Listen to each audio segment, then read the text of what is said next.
Ladies and gentlemen, thank you very much for that, Lola and Carrie. That was absolutely fantastic.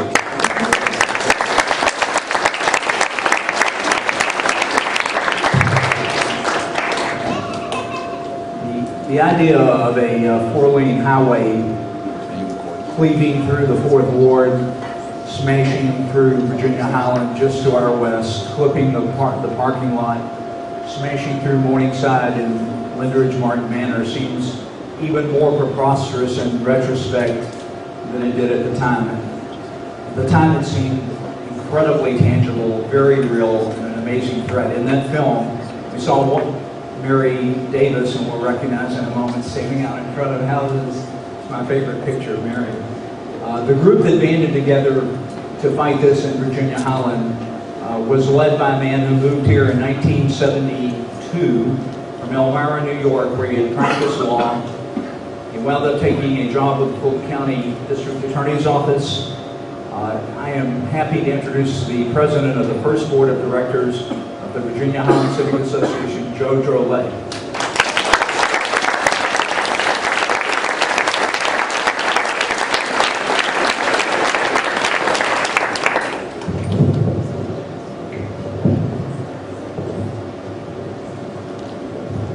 I have a 40-minute speech I'm going to deliver. No, I'm just kidding. They told me I have 2 minutes, so I'm going to try and study everything in 2 minutes. 2 is relative. 2 is relative.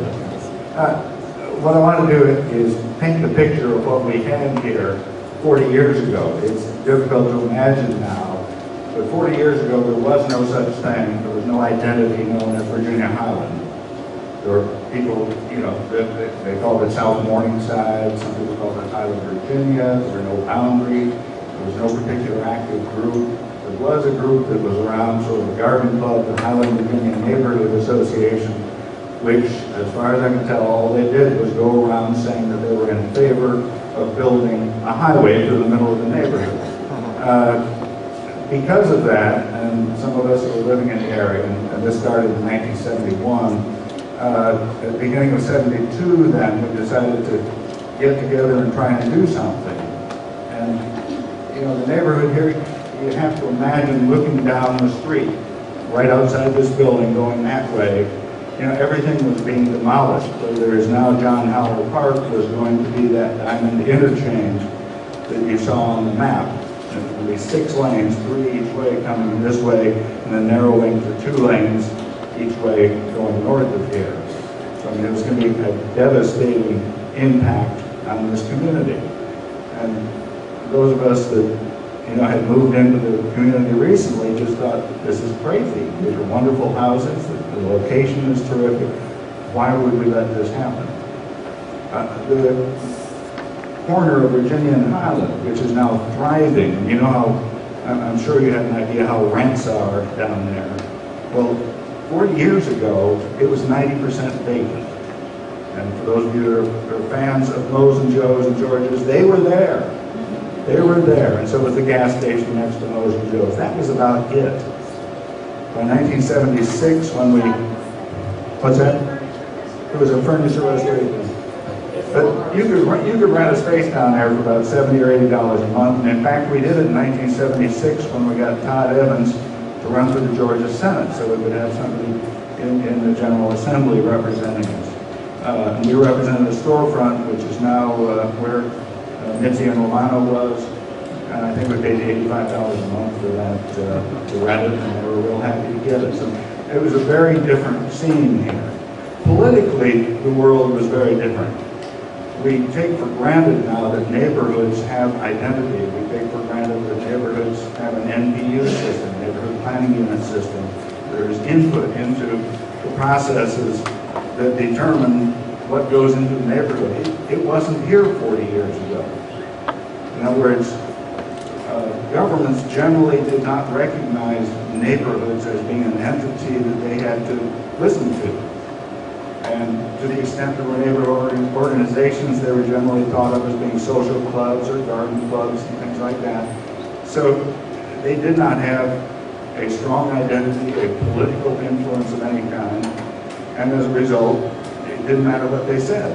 There was nothing in the process as far as planning, transportation, zoning that included neighborhoods, because neighborhoods didn't really exist, on the landscape anymore. That all changed. And it changed when first with Morningside, and Mary Davis is here, and I'm sure everybody, is there anybody that doesn't know Mary Davis? Morningside was already organized before Virginia-Highland, and they were already starting to fight over I-45. We weren't here in Virginia-Highland. I was living over on Park Drive, and then I later moved over on to Elmwood. And, our neighborhood was silent. So we decided, and the reason we picked the name Virginia-Highland was because the other group was called Highland, Virginia. So after we've been meeting for a while, and I was afraid that they might go down and try and steal the name, that's when I went down to the Secretary of State's office and reserved the name Virginia-Highland Civic Association in case we wanted it, and that way it would be reserved and we could use it if we wanted to and no one else could. So that's how the name became Virginia and Highland.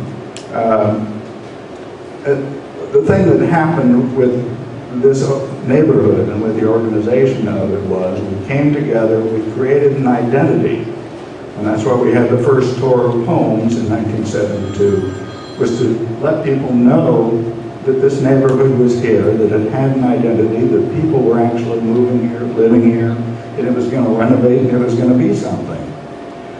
And it worked. Now, coming up in 1973, of course, was an election.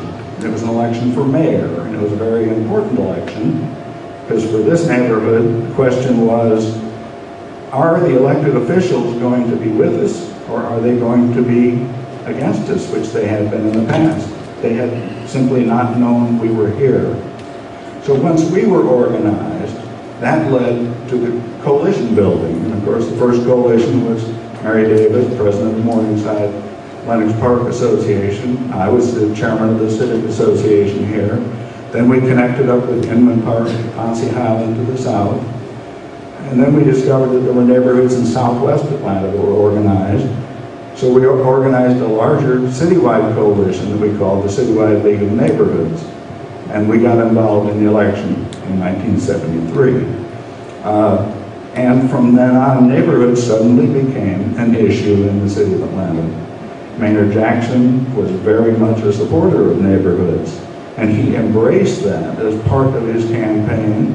And then for 8 years as mayor, Maynard Jackson was a champion of neighborhoods.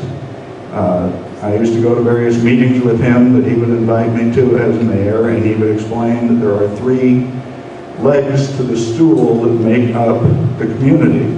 One of them is the black community, the business community, and the neighborhoods. And he would, he preached that, and he lived that, and he backed us up on what we did. The NPU system, of course, then developed, because the question was, how can we institutionalize the recognition of neighborhoods so that they are a part of the fabric of the city? And so if we come or go, at least the neighborhoods and the recognition will still be here. And that's where the NPU system came from. So for me to be here tonight, I am delighted to know that 40 years later, the Virginia-Highland Civic Association is still going strong. And it's wonderful to see.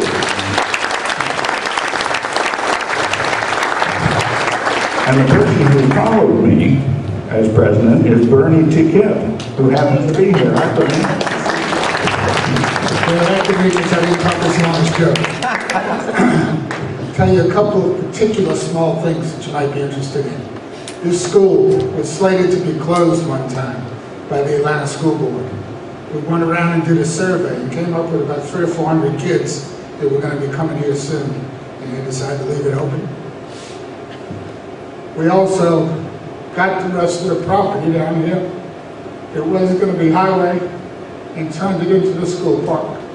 There were 2 houses on this side of the street, and we moved them up the hill so that you could have this whole block here, and that would be filled up there. Joe was talking about getting the neighborhood recognized. One of the reporters on WSB TV came to our picnic across over on the John Howell Park land, where we were protesting against the state. And the state said the first time we went that they were going to come arrest everybody. And Maynard told them, bring plenty of buses, there'll be 3,500 people. And there were. And the state took a look and went home. But meanwhile, one of our older reporters on WSB that you still see occasionally started out to interview me. And he said something about Midtown and introducing me. And I said, this is really nice of Channel 5 to come out here and do this. And he got really mad. He shut it down and he said, you stupid idiot, this is not Channel 5, this is Channel 2. I said, you stupid idiot, this is not Midtown, this is Virginia-Highland. This is the idea.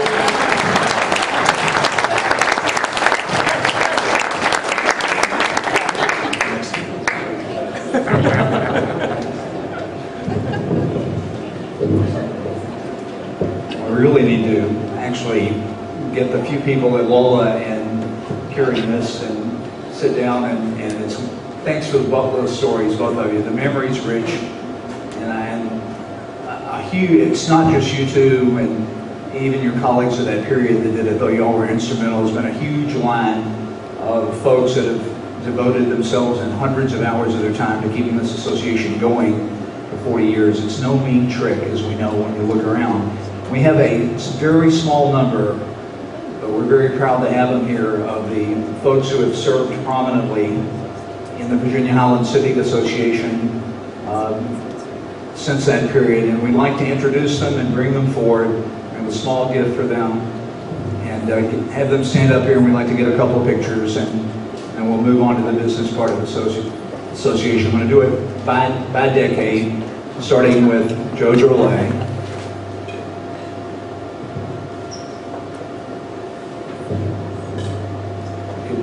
Will, just to stand right over here, and we got something for you. We got a gift for you here, Joe. Bernie Teacup, and come back. Ann Taylor Valwell. Oh, she left early. Well, I'm glad we got to see her.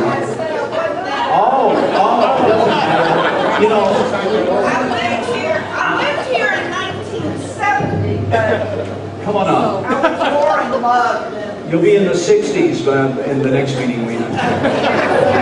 Kathy Harper. Thank you. Thank you. Jennifer Chambers.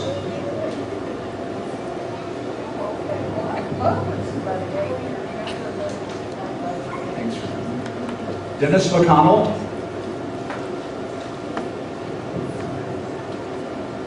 Nancy Hamilton.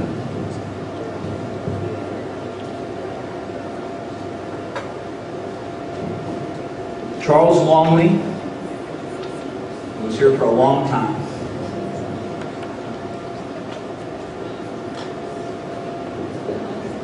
David Cox.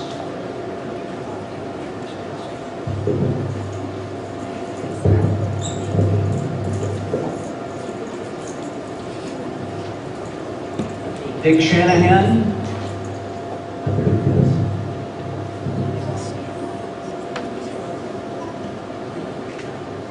We've crept up into the 90s, more or less, so we're getting there. Wally Somerville. Amy Waterman.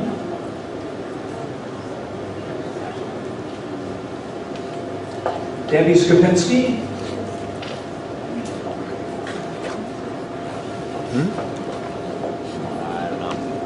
Aaron Gross is represented by Josephine. Joe, please. Great to see you. Billy Joe.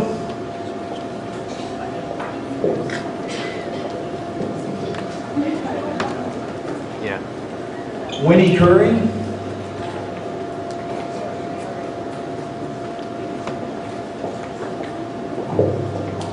J.D. Christie.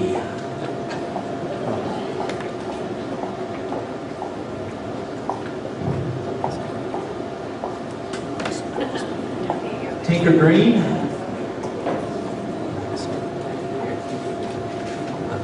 Barbara Touche.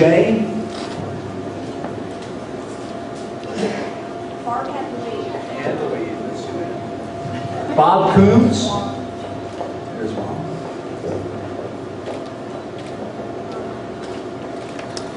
Doris Betts.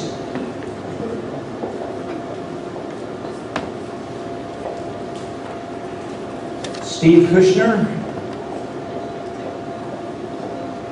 Headley.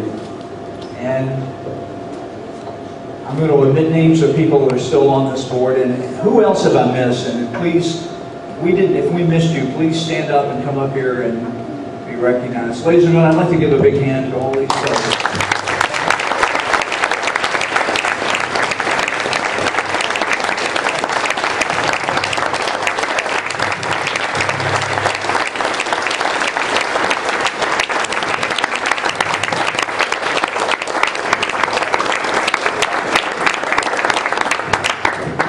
We're never done with you, any of you, but as long as your head's up right, we're not done with you. There wasn't a lot that got past this group, I'll tell you that. Can we ask you folks, if you will, step over to the right where our fine photographer is going to take some pictures of you. Yes, ladies and gentlemen, Charles Long. It was a lot of hard work that was done a long time ago. As you have no